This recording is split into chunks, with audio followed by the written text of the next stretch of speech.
नमो सिद्धाणं नमो आयर्याणं नमो अध्यायानं नमो लोये सवसाहुणम्।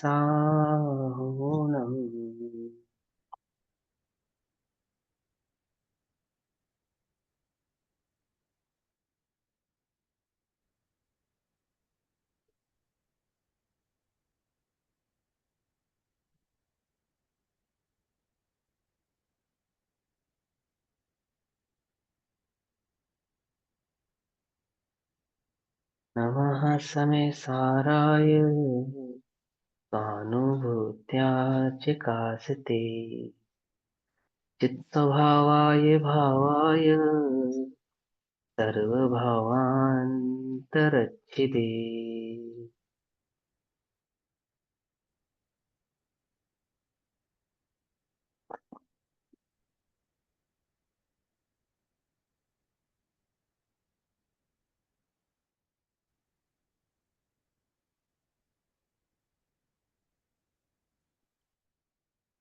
हमारी कक्षा का विषय चल रहा है श्री समय सारजी ग्रंथ। श्री समय सारजी का स्वाध्याय हम सभी आचार्य अमृतचंद्र देव द्वारा रचित आत्मख्याति टीका के माध्यम से कर रहे हैं। आत्मख्याति टीका पेज नंबर 588 588, कलश नंबर 244 244। भाव चल रहा है कि एक निश्चयात्मक समय सार का ही अनुभवन करो। ऐसे निज समय सार यानी भगवान आत्मा के अनुभव का आचार्य देव हमको उसकी प्रेरणा कर रहे हैं कि द्रव्य भाव में जो लोग आसक्त हैं अर्थात जिनकी दृष्टि पर में है उनको समय सार का यानी कि आत्मा का अनुभव नहीं होता है। और जो एक चैतन्य सारभूत समय सारभूत एक चैतन्य भाव का ही अनुभवन करते हैं ऐसे ही समय सार का अनुभवन मोक्ष मार्ग है, वास्तविक मोक्ष मार्ग है। इसलिए एक निश्चयात्मक चैतन्य का ही अनुभव करो ऐसी प्रेरणा करते हुए आचार्य देव हमको 244 नंबर का कलश कहते हैं। तो कलश पढ़ते हैं। अलमलमति जल्पैर्दुर्विकल्पैर्नल्पैः रयमिह परमार्थश्चेत्यतां नित्यमेकः सरसविसरपूर्ण ज्ञानविस्फूर्तिमात्रान् न खलु समयसारादुत्तरं किंचिदस्ति। बहुत सुंदर कलश है। आचार्य देव कहते हैं अति जल्पहि अनल्पहि दुर्विकल्पहि अलम अलम अर्थात बहुत कथन से और बहुत दृढ़ विकल्पों से बस हो यानी बात बहुत विकल्पों से दुर्विकल्पों से बस हो जाओ। बहुत प्रकार के कथन से बस हो जाओ। हमने तुमको निश्चय व्यवहार का भेद का अभेद का ऐसे कई प्रकार से निश्चय और व्यवहार ने क्या अपेक्षा से कई सारे कथन किए ना। कहीं स्वयं की अपेक्षा से, कहीं पर की अपेक्षा से, कहीं भेद की अपेक्षा से, ज्ञान की अपेक्षा से, दर्शन की अपेक्षा से, आदि आदि अन्य कई सारी अपेक्षाओं से। तो बहुत कथन से, बहुत दुर्विकल्पों से बस हो। यह मात्र इतना ही कहना है कि अयम परमार्थः एकः नित्यम चेतनात्मन चेत्यताम अर्थात इस एकमात्र परमार्थ का ही निरंतर अनुभव करो। चेत्यताम अर्थात अनुभव करना किसका? जो नित्यम है अर्थात ध्रुव है, परमार्थ है, निरंतर है। उस एकमात्र परमार्थ का ही निरंतर अनुभव करो। स्वरस विसर्ग पूर्ण ज्ञान विस्मूर्ति विस्फूर्ति मात्राम समय सारात उत्तरम खलु किंचित नास्ति। स्वरस विसर्ग पूर्ण क्योंकि निज रस के प्रसार से पूर्ण जो ज्ञान उसके स्फूर्यमान होने मात्र जो समय सार अर्थात परमात्मा उससे उच्च वास्तव में दूसरा कुछ भी नहीं है। अर्थात जो प्रकट ज्ञान भाव है इस प्रकट ज्ञान भाव वाला ये जो भगवान आत्मा है इससे ऊंचा और कुछ भी नहीं है, इससे बढ़कर कुछ भी नहीं है। इसे चैतन्य ज्ञायक भाव से बढ़कर निज चैतन्य ज्ञायक भाव से बढ़कर और कुछ भी नहीं है। इसलिए बहुत दुर्विकल्पों को छोड़ दो, बहुत कथनों को छोड़ दो, बहुत अभेद भेदाभेद की बातों को छोड़ो। एक नित्य उद्योतमान इस चैतन्य ज्ञायक भाव का ही अनुभवन करो। समय सार के अतिरिक्त दूसरा कुछ भी सारभूत नहीं है। इस चैतन्य आत्मा के सिवा अन्य कुछ भी सारभूत नहीं है। क्या है? और कुछ भी नहीं है। क्या करना है तुम्हें? मोक्ष मार्ग और क्या है? रत्नत्रय और क्या है? बोले कुछ नहीं है, एक आत्मा का अनुभवन मात्र ही है और अन्य कुछ भी नहीं है। ठीक। आपने जो प्रश्न पूछा था उसका भी आंसर यही है कि क्या करें। अल्प, हमें क्या करना है? अणुव्रत धारण करने हैं या महाव्रत धारण करने? बोले तुम क्या कर सकते हो इसका निर्णय करो, अर्थात अर्थात अपने चैतन्य स्वभाव का निर्णय करो। जो आपका चैतन्य ज्ञायक भाव है ना, आप इसका निर्णय करो बस। और बहुत बहुत कहने से क्या लाभ है? एकमात्र इसके सिवा अन्य कुछ भी क्या नहीं है, ऊंचा नहीं है, इससे बड़ा नहीं है। जब आप इसके स्वभाव को पहचानोगे, इसका निर्णय करोगे, इसका अनुभव करोगे ना, तो अनुभव के साथ जो भी वर्तेगा वो क्या होगा? वो तो अणुव्रत महाव्रत होगा ही होगा, है ना। देखो, जो आपके क्वेश्चंस मेरे पास आ रहे, दो चार लोगों के जो क्वेश्चंस मेरे पास आए हैं, वो कहाँ गलती कर रहे हैं वो मैं आपको समझा देता हूँ, तो आपको बात समझ में आ जाएगी। ध्यान से समझना सभी। जब सात तत्वों के स्वरूप को समझना है किसी भी जीव को, तो सात तत्व के स्वरूप को समझने की जो प्रेरणा है, अंतरंग प्रेरणा है, वो किसको होगी? कौन उत्सुक होगा उसको समझने के लिए? जिसको तीव्र भोगों की आसक्ति और तीव्र भोगों की रुचि होगी, उसको नहीं होगी। उसको विकल्प नहीं उठेगा। हमारा मन तो कहाँ है? भोगों में लगा रहेगा, विकल्पों में लगा रहेगा, अथवा कषायों में लगा रहेगा। और ऐसे व्यक्ति सात तत्व के स्वरूप को समझने की यदि उसको प्रेरणा की जावे तो उसके समझ में आएगा? नहीं आएगा। जो मंदिर भी सिर्फ इस भाव से जा रहा है कि यदि मैं भगवान के दर्शन करूंगा तो मुझे भोगों की पूर्ति होगी, अथवा मेरे भोगों में किसी प्रकार की कोई गड़बड़ नहीं होगी, कोई कमी नहीं आएगी, है ना। मेरे जो पांच इंद्रिय के विषय कषाय हैं इनकी पूर्ति करने में समर्थ है भगवान, इतना किया तो शाबाश। उल्टा नहीं पकड़ना, इसके लिए भी मना नहीं करेंगे, डिनाई नहीं करेंगे, इतना भी किया तो शाबाश। परंतु जिसे मोक्ष मार्ग समझना है, जिसने रत्नत्रय का अनुपालन करना है, जिसको संसार बह रूप लगा है, जो जन्म मरण के अभाव रूप प्रदीप्त हुआ है, जिसने ये कमर ठानी है कि बस मुझे अब नहीं, अब इस दुखों के और जन्म मरण के चक्कर में नहीं फंसना है, ये उसकी बात है। तो ऐसे सात तत्वों के स्वरूप को समझने की जो प्रेरणा है, अंतरंग प्रेरणा, वो किसको प्राप्त होगी? कि जिसकी कषाय मंद होगी उसको होगी। और कषाय मंदता का लक्षण क्या है? हमारी कषाय मंद है, इसका लक्षण क्या है? बहुत सिंपल लक्षण है कि भोगों की रुचि ना होना। जितनी जितनी रुचि घटी है उतना उतना कषाय की मंदता का लक्षण है, बस। समझ में आई बात? और क्या है कषाय? क्रोध किस लिए आता है आपको बोलो? आप देख लो सारा दिन में जो भी क्रोध आता है वो किस लिए आता है? पांच पाप है, इन पांच पापों में कहीं ना कहीं कुछ बात हुई होगी जो आपके अनुकूल नहीं हुई होगी, तो आपको क्रोध आता है। ये तो परिग्रह संबंधी क्रोध है आपको, है ना। हिंसा, झूठ, चोरी, कुटिल और परिग्रह, पांच पाप संबंधी ही तो क्रोध है। सर्वाधिक क्रोध किस बात का है? सर्वाधिक कषाय किस बात की है? मान, माया, लोभ। खाली क्रोध की बात क्यों करें? क्रोध, मान, माया, लोभ, चारों ही कषाय। ये किस संबंधी है? पांच पाप संबंधी है बस। या तो परिग्रह संबंधी है, या तो हिंसा आदि भाव संबंधी है, झूठ संबंधी है, चोरी संबंधी है, कुशील संबंधी, बस। अन्य और कोई संबंध हो तो आप बताओ मुझे। क्या लगता है आपको कि मेरी बात नहीं मानी? क्या है ये? अहंकार है, बस मान है। और क्या है? और क्या बात नहीं मानी? क्या बात नहीं मानी? वो जो बात है ना, वो ये पांच पाप संबंधी ही होगी, अन्य कुछ बात होगी नहीं। मतलब वो कहीं ना कहीं उसके पीछे जो भाव है वो किसका है? वो भोगों का है, भोग की सामग्री का, अन्य कोई भाव नहीं है। और भैया, कषाय की और मंदता क्या है? धर्म में हमारी बात ना माने तो उसको हम क्या मान कषाय बोलेंगे? कौन? अगर हम किसी को धर्म में लगने की प्रेरणा कर रहे हो और कोई ना माने तो उसको हम मान कषाय कहेंगे? की बात तो यही है कि अगर हमें उसको प्रेरणा करने पर और क्रोध उत्पन्न हो रहा है कि वो नहीं मान रहा है, तो मान कषाय ही है। यदि सम्यक दर्शन नहीं है, समझे, तो वो मान कषाय ही है। आप कल्पना करो, मुनिराजों की कोई बात नहीं मान रहा है, तो क्या वो उस पर क्रोध कर रहे हैं क्या? उन्हें तो आश्चर्य हो रहा है, ये इतना अच्छा वस्तु स्वरूप है, इतना सुख का मार्ग है, इसको ग्रहण क्यों नहीं कर रहा? देखो, एक व्यक्ति जो दुखी है, पहले से ही परेशान है, वो और दुख के उपाय कर रहा है, तो उस पर तो करुणा आती है, उस पर तो करुणा आनी चाहिए। कुछ बात समझ में नहीं? उस पर क्रोध थोड़ी होता है। वास्तव में जो क्रोध होता है ना, वो वो ये बात भाव का, अहंकार का होता है कि मैं समझा रहा हूं, तुम्हें समझ में नहीं आ रहा है। भाई मैं समझाने वाला कौन? मैं बतलाने वाला कौन? वस्तु स्वरूप तो ऐसा है एक द्रव्य दूसरे द्रव्य का कर्ता नहीं है। कुछ बात समझ में आई या नहीं है? समझ में आती है, नहीं समझ में आती है? वास्तव में तो अहंकार ही है वो, और कुछ नहीं है। ठीक है। जैन दर्शन में ये जैन दर्शन का जो मार्ग है ना, ये वीतरागता का मार्ग है। इसमें इसमें जो मुख्यता है, जो इसका बेस है, वो कषायों की मंदता अथवा कषायों का अभाव है।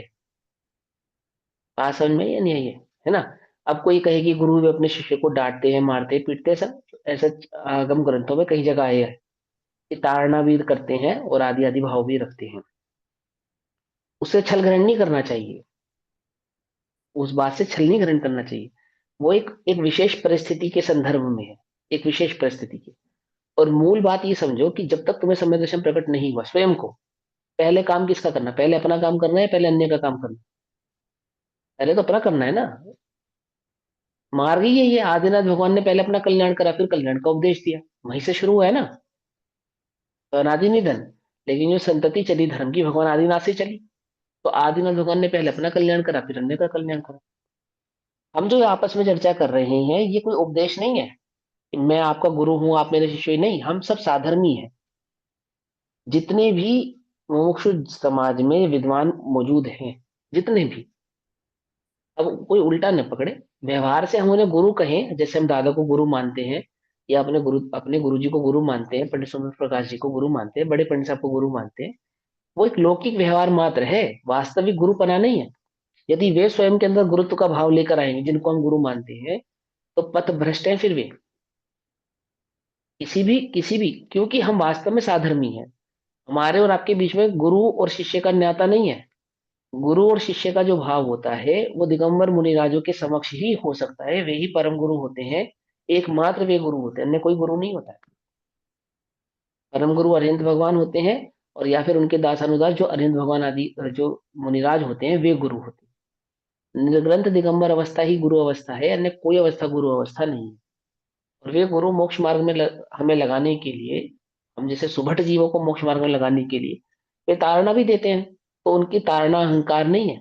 परंतु जिन्हें भी सम्यक दर्शन की भी खबर नहीं है, वस्तु स्वरूप की भी खबर नहीं है, ये क्या दूसरों को देखकर ये कषाय भाव धारण करते हैं कि धर्म में नहीं लग रहा। अभी धर्म का मार्ग, धर्म का मर्म तो स्वयं ही समझ में नहीं आया है। मुझे स्वयं ही बात समझ में नहीं आई है।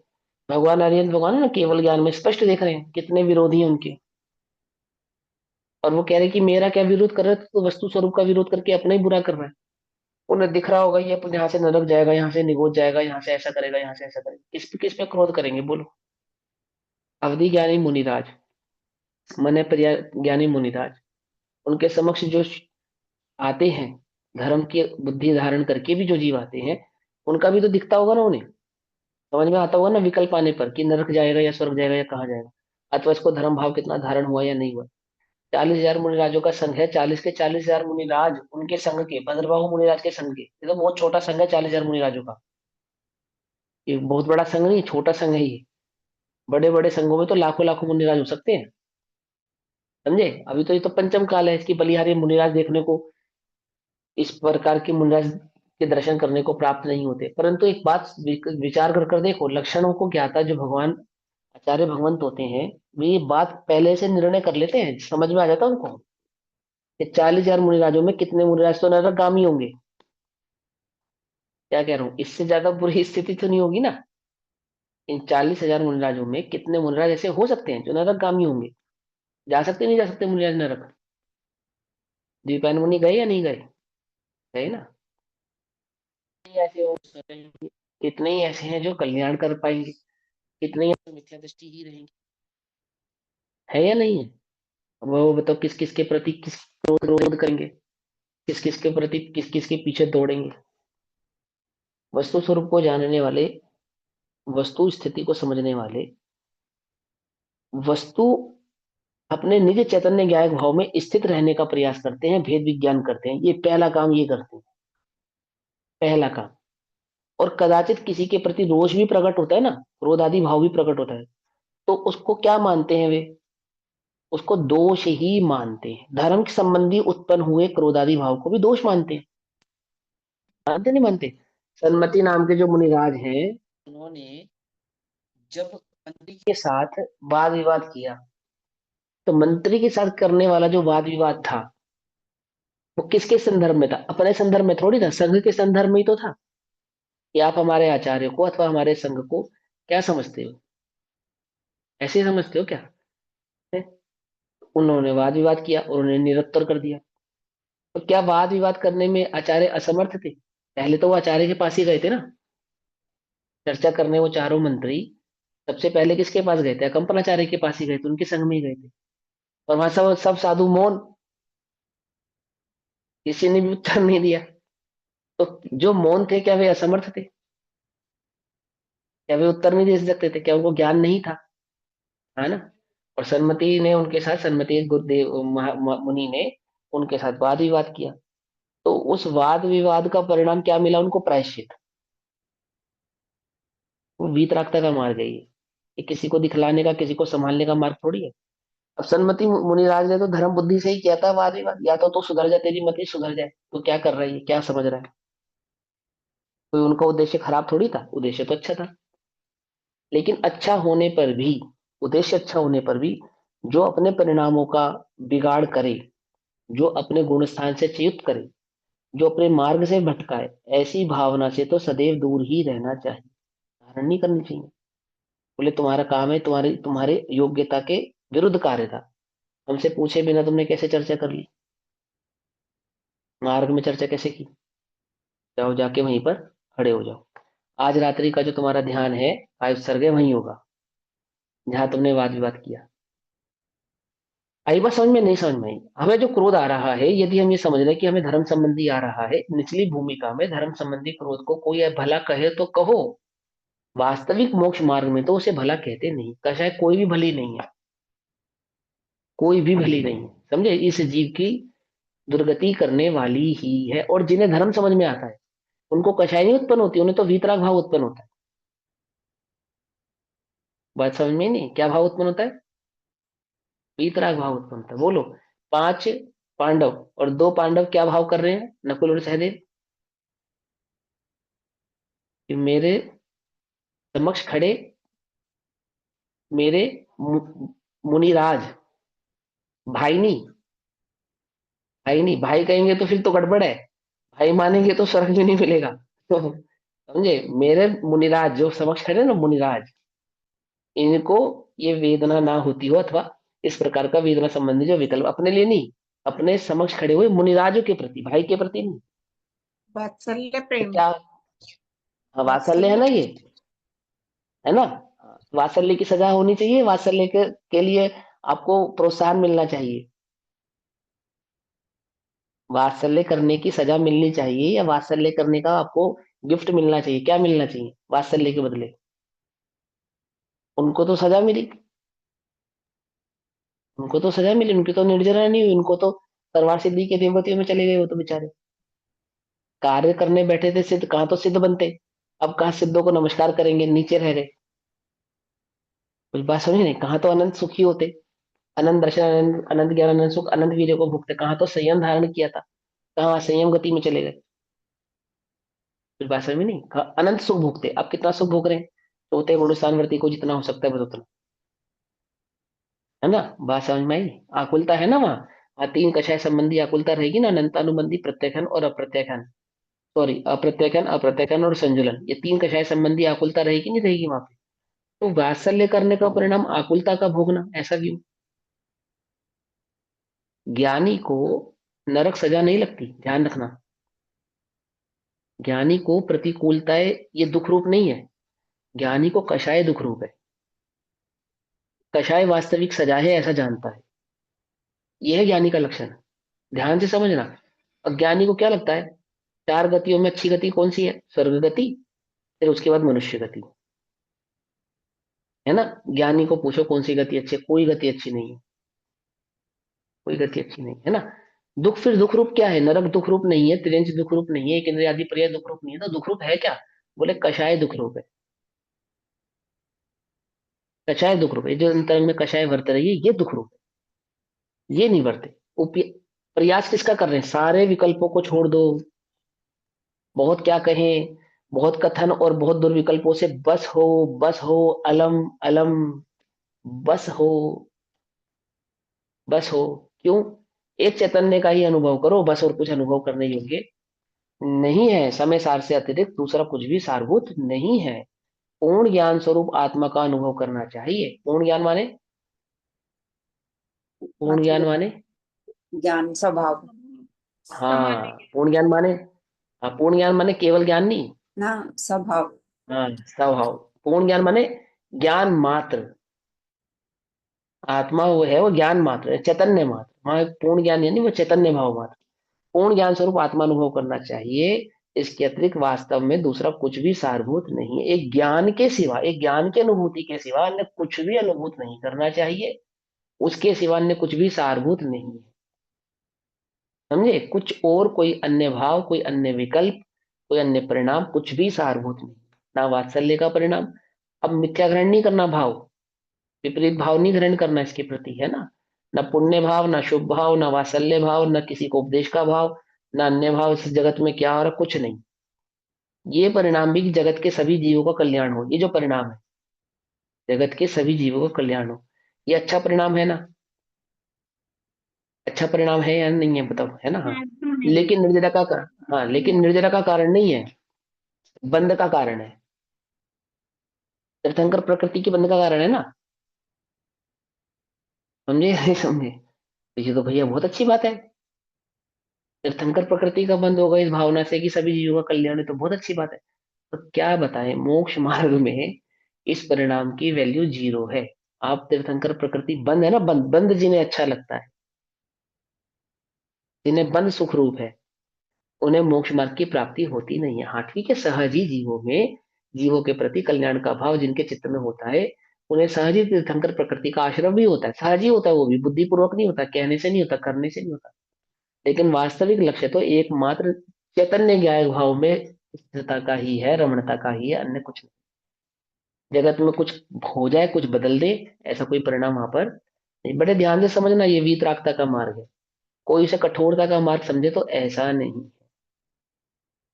ऐसा नहीं। ये जगत तो दुष्ट है। दुष्ट मतलब मुनिराज है ना, कमंडल का पानी कुत्ते को पिलावे तो लोग तालियां बजाते हैं, उन्हें साथ धर्मी मानते हैं। अपने हाथ से रोटी खिलावे बंदर को तो लोग धर्मी मानते हैं। पर ये मार्ग नहीं है ऐसा, ये मार्ग ऐसा नहीं है। कुत्ते को पानी पिलाना धर्म है या नहीं? प्यासे को पानी पिलाना धर्म है या नहीं? बोलो, श्रावक अब के ध्यान से लिए समझना। नहीं है, श्रावक पर तो मुझे है, राज के लिए लोक नहीं है। व्यवहार में तो, लोक व्यवहार में तो है, लेकिन हाँ मुनि रूप। बना लेने के बाद जब मुनि होते हैं उनको नहीं है, उनके लिए एक वितरागता का हाँ मार्ग ही एक। हाँ। लोक व्यवहार में भी धर्म नहीं है। लोक व्यवहार में धर्म कहते हैं।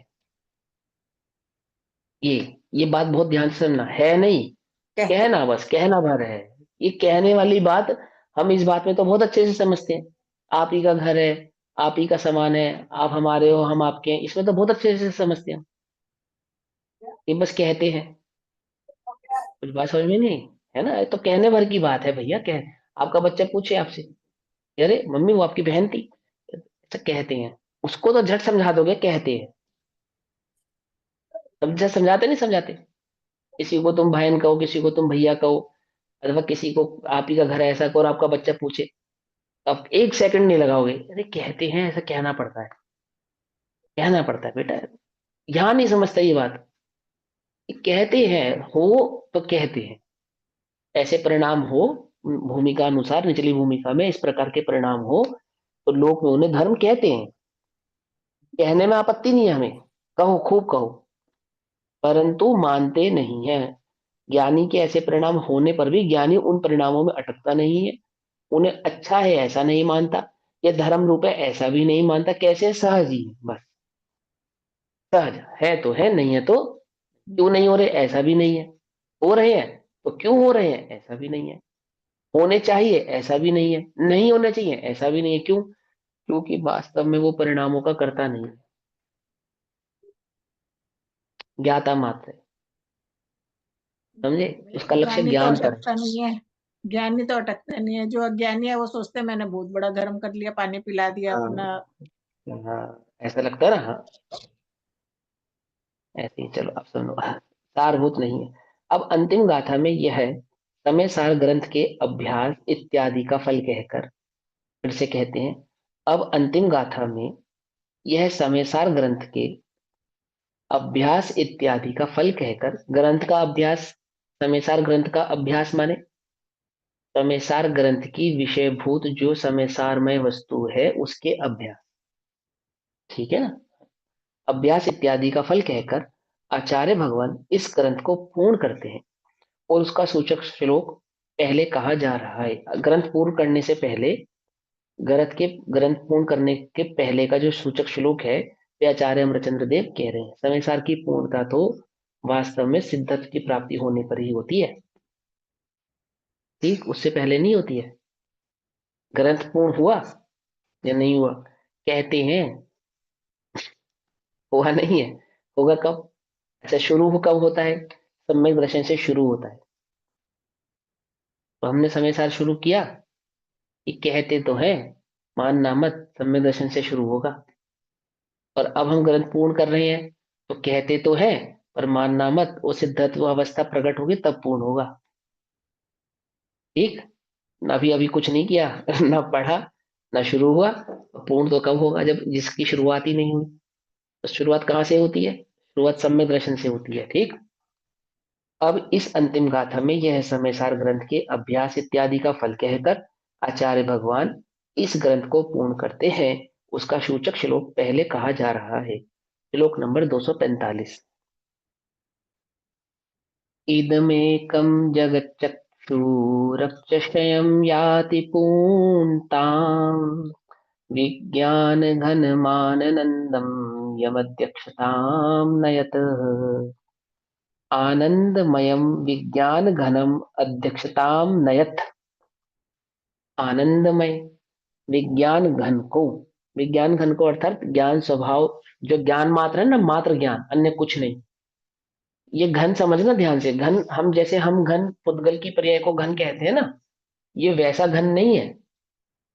ठोस, जब हम विज्ञान घन कहें तो हम उसमें अपेक्षा लगाते हैं। उदाहरण के तौर पे हम घन वस्तु की अपेक्षा से उसको समझाते हैं, मतलब पुद्गल के घनत्व की अपेक्षा से उसको, उस घन को समझाते हैं ठोस।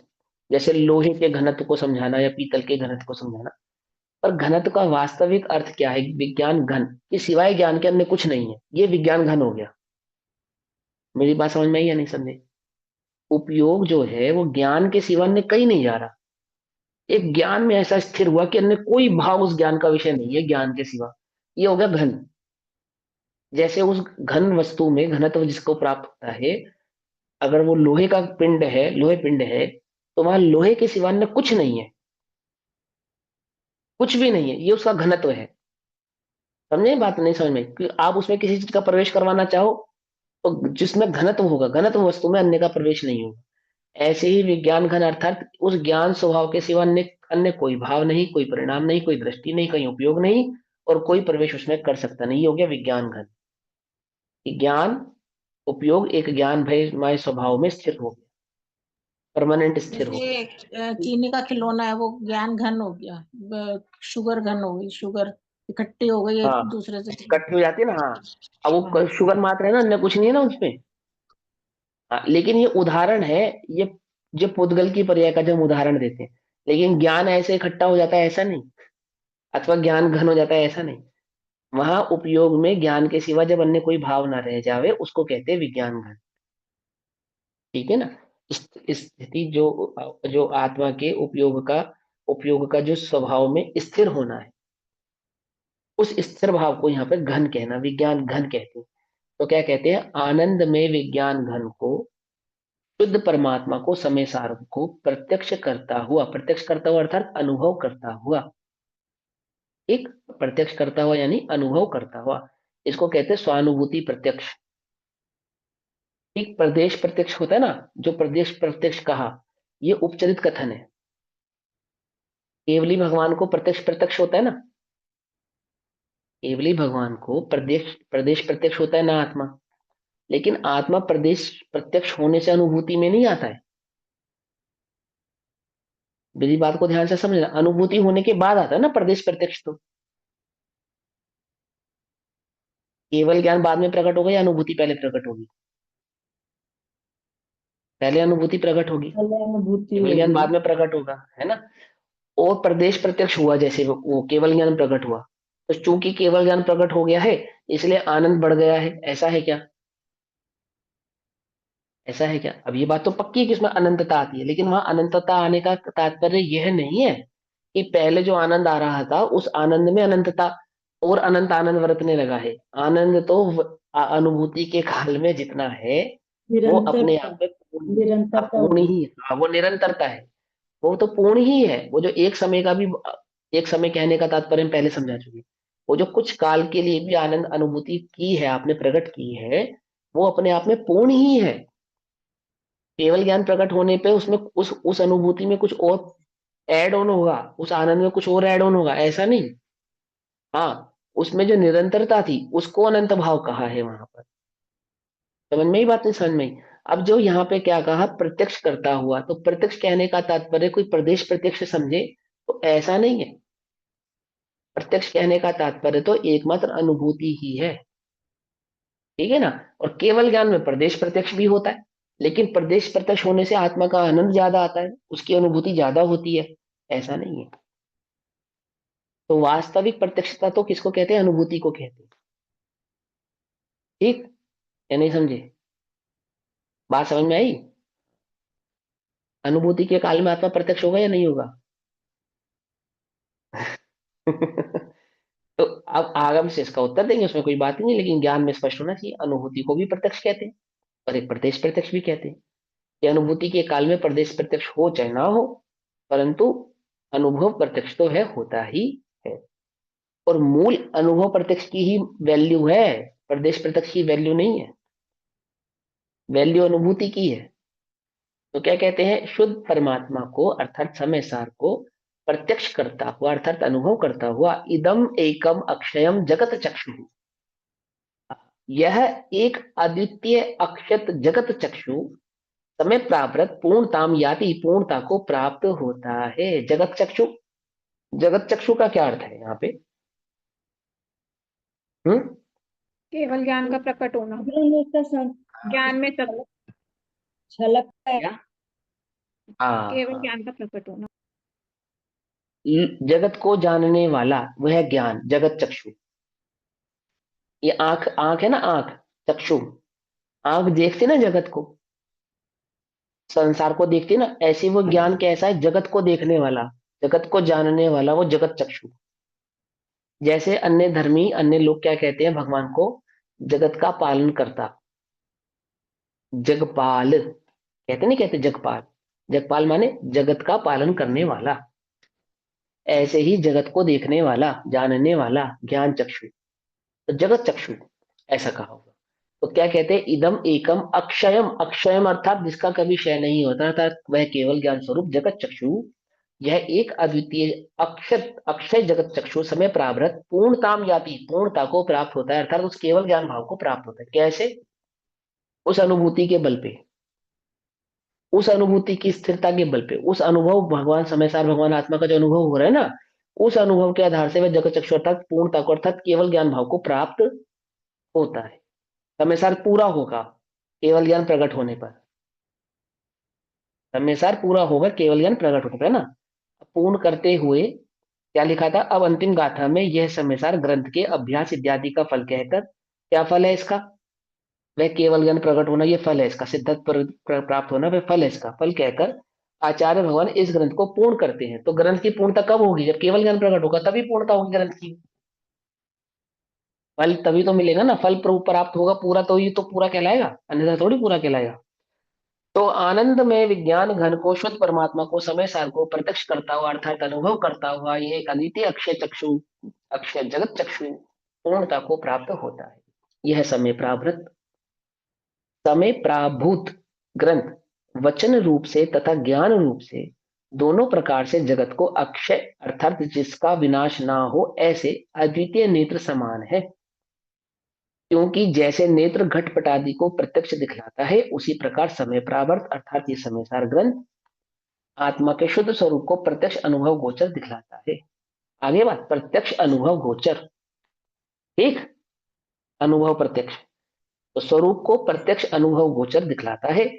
अब भगवान आचार्य कुंद कुंदेव इस ग्रंथ को पूर्ण करते हैं, इसलिए उसकी महिमा के रूप में उसके अभ्यास इत्यादि का फल इस गाथा में कहते हैं। आचार्य अमरचंद्र देव ने अभ्यास का फल कहा आचार्य कुंद कुंद देव का अनुसरण करते हुए, और अब आचार्य कुंद कुंद देव अपने शब्दों में इसके अभ्यास का फल कहेंगे 415 नंबर की गाथा में। जो समय पाहुड़ मीणम पडिदुणम अथ दौणांदु अथे ठाहि चेदा तो हो ही उत्तमम सुखम, उत्तम सुख की प्राप्ति होगी। यह समय प्राभृत पठन करके ज्ञान अर्थ तु तत्व से, अर्थ माने प्रयोजन, तत्व के प्रयोजनभूत भाव को समझना। यह समय प्राभृत पठन करके ज्ञान अर्थ रु तत्व से, ठहरे अर्थ में जीव जो रह सोख्य उत्तम परिणमे। उत्तम सुख में प्राप्त होता है कौन? जो ठहरता है अर्थ में। अर्थ में माने उस प्रयोजनभूत तत्व में। प्रयोजनभूत तत्व में अर्थात उन 9 तत्वों में छिपी हुई एक ज्ञान ज्योति में जो ठहरता है, उस स्वभाव ज्योति में जो ठहरता है, वो क्या होता है? उसको वह परम उत्तम सुख को प्राप्त होता है, अर्थात वह केवल ज्ञान को प्रकट होता है। यह चेत्यता जो आत्मा भव्य जीव इदम समय प्रावृतम पठित्वा, इस समय प्रावृत को पढ़कर, अर्थ तत्वतः ज्ञात्वा, अर्थ और तत्व से जानकर, अर्थै स्थायति, उसके अर्थ में स्थित होगा।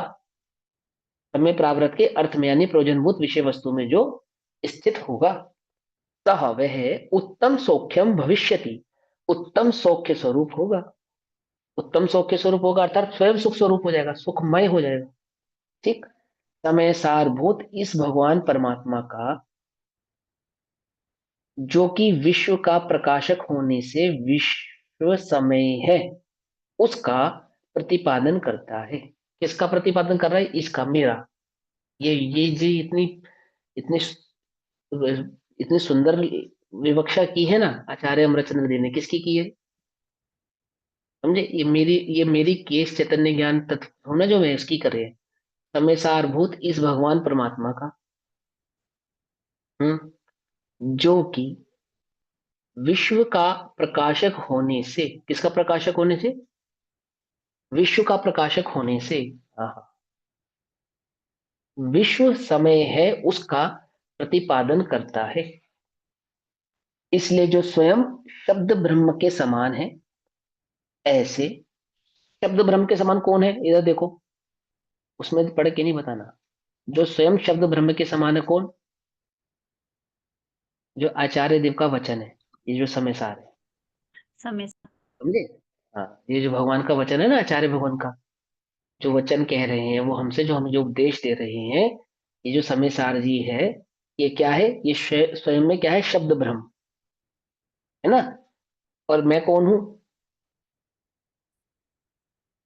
मैं कौन हूं? मैं स्वयं ब्रह्म हूं, समझे? अहम ब्रह्मास्मि है। शब्द ब्रह्म के समान है, ये स्वयं शब्द ब्रह्म के समान है, ब्रह्म स्वरूप है।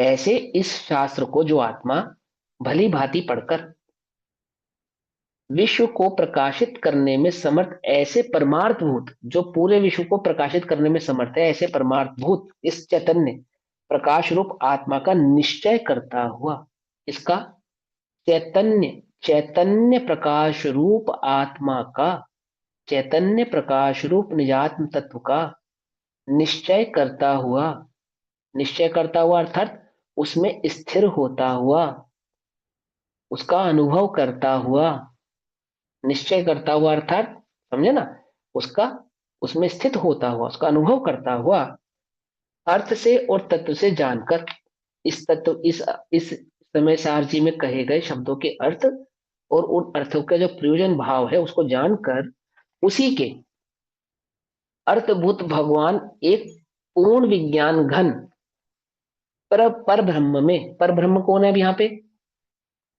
शब्द ब्रह्म तो ये हो गया था, और पर ब्रह्म कौन हो गया इसमें? परमात्मा। पर ब्रह्म आप हो। मेरा आत्म आप स्वरूप। में परमात्मा स्वरूप वो ब्रह्म मैं हूँ, समझे? ऐसे, ठीक है ना? शब्द ब्रह्म जिनवाणी है, और पर ब्रह्म ये मेरा ध्रुव चैतन्य ज्ञान भाव मैं हूं ना, मैं, ये पर ब्रह्म है, समझे? तो क्या कहते हैं? अर्थभूत भगवान एक पूर्ण विज्ञान घन पर ब्रह्म में सर्व उद्यम से स्थित होगा। आगे बात समझ में? पर ब्रह्म में यानी उस त्रिकाली ध्रुव भगवान आत्मा में स्थित होगा, वो है पर ब्रह्म। अन्य जगत में जीव पर ब्रह्म उस ईश्वर को मानते हैं जो जगत का करता है, समझे?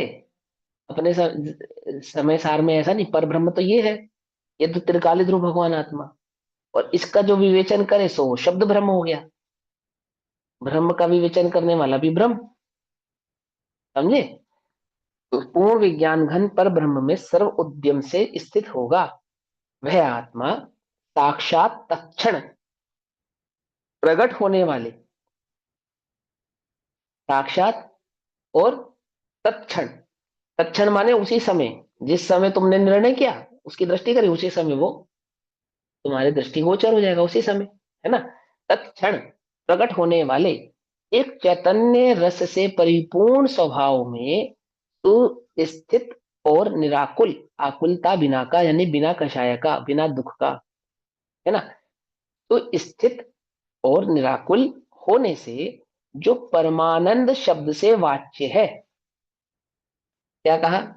उसको परमानंद शब्द से वाच्य कहा, माने जो परम आनंद स्वरूप होने से, निराकुल होने से, निराकुल है ना, कोई आकुलता नहीं है उसके अंदर, तो परमानंद स्वरूप से जो कहा जाता है, ऐसे प्रकार के शब्दों से जिसको कहा जाता है परमानंद स्वरूप, ये जो शब्द वाच्य कह रहे हैं ना आचार्य देव, ये पता है आचार्य देव आपको ये कह रहे हैं, है तो वो बहुत कुछ, वो अनुभूति है तो अद्भुत, लेकिन वाच्य में परमानंद ही कह सकते हैं उसको बस। वो परमानंद में सीमित नहीं है, परमानंद से तो बहुत असीम है, लेकिन वाच्य कैसा है? वो परमानंद शब्द स्वरूप, ऐसा ही हम उसका उच्चारण कर सकते हैं। कैसा है वह? क्या अनुभूति व चैतन्य अवक्तव्य है। कैसा है? हाँ, अवक्तव्य है ना? तो अवक्तव्य है, हाँ। उस अवक्तव्य आत्मा को परमानंद स्वरूप कहा बस, वाच्य। अगर हम उसको ज्यादा से ज्यादा वचनों में कहें भी कैसा है, तो बस इतना ही कह सकते हैं कि परमानंद स्वरूप, बस ऐसा कह सकते हैं, ठीक? तो क्या कहा? होने से, क्योंकि निराकुल है, निराकुल होने से जो परमानंद शब्द से वाच्य है, उत्तम है और अनाकुलता लक्षण युक्त है, ऐसे सौख्य स्वरूप स्वयं ही हो जाएगा, ठीक है ना? स्वयं ही हो जाएगा। इसमें एक बात ध्यान रखने वाली बात है, हम एक छल ग्रहण करते हैं कि वो आनंद की अनुभूति हुई वह आत्मा है, ऐसा नहीं। तो जो चैतन्य में स्थिरता हुई वह आत्मा है, आनंद उसका फल है, ये बात ध्यान रखना बस, ठीक है ना? हम पूछे कि आत्मा कैसा जानने में आता है, कि वो आनंद की अनुभूति होती है, आनंद नहीं, वो चैतन्य में एकत्व भाव धारण होता है, वो अपने आप में ही निराकुल होने से आनंद स्वरूप होता है, ये बात समझना आप बस। अनुभूति के काल में आनंद होगा, कहीं जाएगा नहीं, घबराना नहीं, लेकिन आनंद लक्षण नहीं है उसका, लक्षण उसका चैतन्य है, और चैतन्य में स्थिर होता है। वह चैतन्य भाव कैसा है? कि निराकुल होने से परमानंदमय है। कुछ बात समझ में आ रही है? नहीं समझ में आ रही है? आनंद आएगा तो आत्मा अनुभूत होगा, ऐसा नहीं है। आत्मा अनुभव में आएगा तो वह आनंदमय होगा, ऐसा है। वह आत्मा की दृष्टि उस चैतन्य ज्ञायक भाव की जानन रूप जो है एकत्व भाव धारण होगा जानने भाव में, वो अपने आप में ही निराकुल होने से परमानंदमय होगा, ऐसा होगा, ठीक? तो परमानंद शब्द से वाच्य है, उत्तम है और अनाकुलता लक्षण युक्त है। लक्षण है ना, अनाकुलता लक्षण, लक्षण युक्त है, ऐसे सौख्य स्वरूप स्वयं ही हो जाएगा। लक्ष्य और लक्षण दो बातें। आनंद आत्मा का लक्षण तो है, लक्ष्य नहीं है, लक्ष्य तो वो चैतन्य है, उस चैतन्य के लक्ष्य में जो अनुभव स्वरूप है वो तो आनंदमय है ही, लेकिन वो आनंद ऐसा आनंद नहीं है जैसा तुम्हें जगत में भोग भोग की वस्तु को प्राप्त करने पर प्रकट होता है। निराकुल होने से उसे आनंद स्वरूप कहते हैं। ऐसा वाला आनंद नहीं कि बहुत खुश हो जाऊंगा। मैं कैसे खुश होऊंगा बताओ? बड़ा आनंद आएगा। कैसा आनंद आएगा बताना जरा, बताना। रोंगटे खड़े हो जाएंगे, चित्त शांत हो जाएगा, एकदम शांत शांत हो जाऊंगा मैं। अब वो शब्द तो ऐसे ही है लेकिन वहां पे जो निराकुल भाव है ना, वो आनंदमय है। वो अनुपम है। जगत के किसी भी आनंद से, जगत के किसी भी सुख से आप उसकी तुलना नहीं कर सकते। नहीं कर सकते, क्योंकि वो स्वरूप नहीं है ना। तुलना तब हो सकती है जैसे सोने की पीतल से तुलना करते हैं ना, तो सोने में जो पीलापन है वो पीतल में भी है, इसलिए कर पाते हैं। तुलना करते हैं ना पीतल और सोने की, कि भाई ये तो सोना है या पीतल है, ऐसे तुलना करना कि नहीं नहीं, ये सोना और पीतल में तो बड़ा अंतर है। लेकिन वो तुलना आपने कभी लोहे से तो नहीं की, चांदी से तो नहीं की, या अन्य किसी वस्तु से तो नहीं की। पीतल से ही क्यों की? क्योंकि लक्षण है उसके पास एक, क्योंकि उसके पास एक लक्षण। ऐसे ही इस जगत ने सुख का जो वेदन किया है वो पांच इंद्रिय के विषय कषायों की पूर्ति में किया है, अर्थात उनकी प्राप्ति में किया है। तो इसीलिए हमें उसका उसकी तुलना करके बतलानी पड़ती है कि वो परमानंद। अब वो आनंद ऐसा आनंद नहीं समझ लेना जैसा वो विषयों की प्राप्ति में आपको आ रहा है, ऐसा नहीं है। वो तो कषाय की मंदता का आनंद है जो आता है। कषाय के अभाव नहीं, कषाय भाव का आनंद कुछ अलग होता है। वास्तव में तो मंद कषाय में भी जो आनंद है वो कषाय का ही है। क्या कहा? वास्तव भैया, में जो मंद भैया कषाय में, वास्तव हाँ। में तो ये आनंद है ही नहीं। कहते हैं, हाँ लगता है हमें, हाँ है ही नहीं हाँ, वैसे तो। है तो नहीं। लेकिन वो है नहीं, ये ज्ञात कैसे होगा, कब होगा? जो वास्तविक जब वो आनंद का जो आएगा अनुभव होगा ना, हाँ, तब तो पता चलेगा यार इसको मैं आनंद समझ रहा था, तो आनंद ही नहीं है। ये तो अब पता लगा है ना। है ना? पूरे जीवन काल कौन था वो? अश्वत्थामा। अश्वत्थामा हिंदू हिंदू चारित्र में एक कथा आती है अश्वत्थामा के संदर्भ में, कि जब उसने राजकुमारों को गोरस यानी कि दूध पीते हुए देखा, तो गरीब था, तो वो अपने घर आके अपनी माँ से झगड़ा करने लगा कि भाई मुझे भी गोरस पीना है। गोरस इन सेंस दूध पीना है ना? तो उसकी माँ को कुछ समझ में नहीं आया क्या करे, तो उसने आटा घोलकर उसको पानी में दे दिया। क्या? आटा पानी में घोला, बोले ये गोरस है, ये वो जो पीते हैं गोरस दूध, यही है वो। तो पूरे जीवन गोरस पीता रहा, आटा घुला हुआ पानी, ये सोच कर कि ये दूध है। अब जिस दिन वो वास्तविक दूध पिएगा, तो किससे उस गोरस से तुलना करेगा क्या उसकी? तो सर ये दूध है, मैं मूर्ख किसे दूध समझ रहा था, ऐसे ही समझ में आएगा ना उसको। ऐसे ही वो वस्तु स्वरूप है, वो चैतन्य निराकुल चैतन्य में जब स्थित होता है, तब उसे वास्तव में आनंद किसे कहते हैं बात समझ में आती है। ठीक, अभी हम आनंद की जो कल्पना करते हैं वो उस कल्पना से कल्पनातीत है, वो बहुत परे है उससे। ठीक, ऐसा नहीं है वो, आप समझो। तो सौख्य स्वरूप स्वयं ही हो जाएगा। अब भावार्थ। इस शास्त्र का नाम समय प्रावृत है। प्रावृत यानी पाहुड़ भी कहते हैं, प्रावृत को पाहुड़ भी कहते हैं ना। इस समय सार नाम शास्त्र का नाम समय प्रावृत है। समय का अर्थ है पदार्थ, अथवा समय अर्थात आत्मा। पदार्थ भी और क्या नाम है, आत्मा भी। चाहे द्रव्य कहो चाहे चाहे पदार्थ कहो, एक ही बात है। तो कुछ लोग द्रव्य और पदार्थ में अंतर नहीं कर पाते हैं, और वो बहुत ज्यादा उसमें दार्शनिकता में प्रवेश कर जाते हैं। तो बहुत अधिक दार्शनिकता में प्रवेश करने की आवश्यकता नहीं है, ये पंडितों पे छोड़ दो। ठीक है, जब हम पंडितों से चर्चा करेंगे तब हम द्रव्य और पदार्थ के बीच में अंतर कर लेंगे। जिन्हें आत्म कल्याण करना हो वो पदार्थ और द्रव्य के बीच के भेद को समझने की कोशिश ना करें। और पदार्थ और द्रव्य के बीच का जो भेद है तुम्हारे शिवम ज्ञान का विषय आपो आप बन जाएगा तो बन जाएगा, नहीं भी बनेगा तो घबराना नहीं। लेकिन यहाँ इतना समझ लेना, पदार्थ और द्रव्य कोई दो नहीं होते, एक ही है। ठीक, तो क्या कहते हैं, पदार्थ अथवा समय अर्थात आत्मा, उसका कहने वाला वह शास्त्र है। यानी छह द्रव्य और छह द्रव्य में सारभूत उस आत्म तत्व को कहने वाला यह समय प्रावृत नामक ग्रंथ है। और आत्मा तो समस्त पदार्थों का प्रकाशक है। अब यहाँ पे समस्त पदार्थ आ गए, तो समस्त पदार्थ तो यानी कि समस्त विश्व का प्रकाशक है। ऐसे विश्व प्रकाशक आत्मा को कहने वाला होने से यह समय प्रावृत क्या हो गया, शब्द ब्रह्मा के समान हो। क्योंकि ब्रह्मा किसको कहना, जो समस्त विश्व का रचयिता हो, हिंदुओं में। और जैन जैन दर्शन में ब्रह्म किसको कहना, जो समस्त विश्व का ज्ञाता हो, करता नहीं, क्या हो, समस्त विश्व का ज्ञाता। तो जो समस्त विश्व के ज्ञाता को कहने वाला वचन है, वह स्वयं उस ज्ञातामय है, अर्थात वह पर ब्रह्म को कहने वाला जो शब्द है, वो शब्द ब्रह्म है। शब्द ब्रह्म जिनवाणी। शब्द ब्रह्म क्यों है जिनवाणी, क्योंकि पर ब्रह्म की चर्चा करती है, इसलिए शब्द ब्रह्म है। समझे, जैसे राजा का जो दूत होता है ना, वो कैसा होता है मालूम, वो राजा के ही समान आदरणीय होता है। जो राजा का दूत होता है उसको राजदूत कहते हैं, राजदूत, अम्बेसडर। कैसे आवभगत होती है उसकी, अम्बेसडर की, नौकर जैसा नहीं उसको रखते, उसके उसके साथ नौकर जैसा बिहेव नहीं करते हैं। उसके साथ जो बिहेव होता है वो बिल्कुल कैसा बिहेव होता है, जैसे राजा के साथ किया जाता है। क्योंकि वो जो वचन अब कहने वाला है, जो भी वो बात कहने वाला है, यदि उसने कोई अपशब्द भी कहा तो इसलिए राजदूत को मारने की आज्ञा नहीं है। क्यों, क्योंकि दूत जो कह रहा है वो दूत नहीं कह रहा है, वो राजा कह रहा है। अगर दूत ने आके अपमान कर दिया ना पढ़ के, तो फिर दूत को नहीं मारा जा सकता। बोले क्यों नहीं मारेंगे हम दूत को, इसे अपमान कर, बोले ये कर ही नहीं रहा है, रेडियो है ये तो। समझे या नहीं समझे। हम जो जिनवाणी का आदर करते हैं ना, पैरों नहीं लगाना,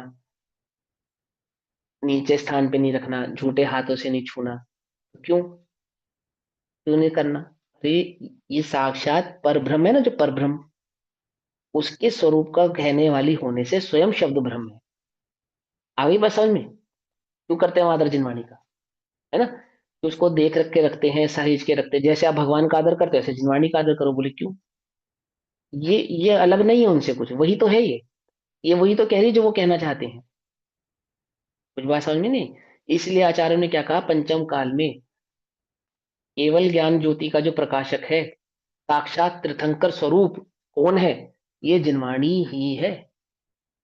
साक्षात तीर्थंकर स्वरूप, जैसे साक्षात तीर्थंकर विराजमान है समुचरण में, ऐसे ये जिनवाणी तीर्थंकर स्वरूपा होके इस पंचम काल में तीर्थंकर की भांति मार्ग प्रदर्शक होती हुई विराजमान है। इसलिए इतना आदर करते हैं हम इनका। ठीक, चाहे जैसे जहां मर्जी नहीं रखते, चाहे जैसे तैसे वस्त्रों में इसको छूते नहीं है। समझ में बात नहीं, समझ, जैसे मंदिर में भगवान को नहीं छूते, ऐसे यहाँ जिनवाणी को नहीं छूते। जैसे भगवान का आदर दादा ने करते लिखा है ना हैं, ऐसे जिनवाणी का अपनी आदर करते पूजन हैं। में हाँ, भैया, हाँ, लिखा दादा है, ने अपनी देवशास्त्र गुरु की पूजन में लिखा है कि शुद्ध पूजन में ब्रह्म लिखा है, परमात्मा शब्द ब्रह्म जिनवाणी जिनवाणी, हाँ, शुद्धातम साधक दशा नमो जोड़ी युग पानी। जुबानी, है ना।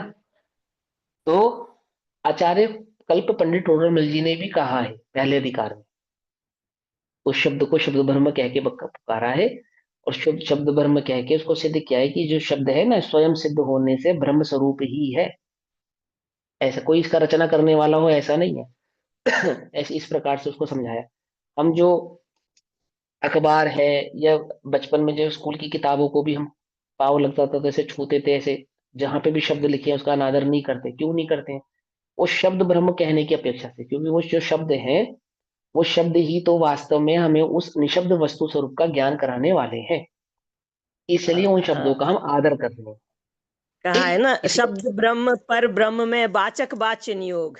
वाच्य, हाँ, वाच्य वाचक नियोग है। अब वो निशब्द वस्तु स्वरूप को कहने में सामर्थ्य है ये शब्द, ऐसा। तो आत्मा को कहने वाला होने से यह समय प्रावृत शब्द ब्रह्मा के समान है।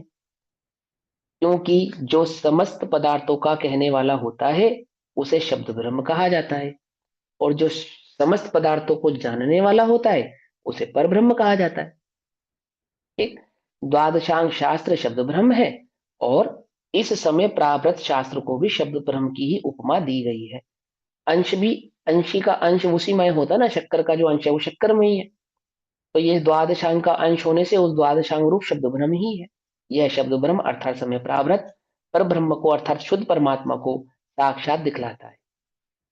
जो इस शास्त्र को पढ़कर उसके यथार्थ अर्थ में स्थित होगा वह पर ब्रह्म को प्राप्त करेगा, और उससे, जिसे परमानंद कहा जाता है ऐसे, और उससे जिसे परमानंद कहा जाता है ऐसे उत्तम सात्विक स्वाधीन बाधा रहित अविनाशी सुख को प्राप्त करेगा।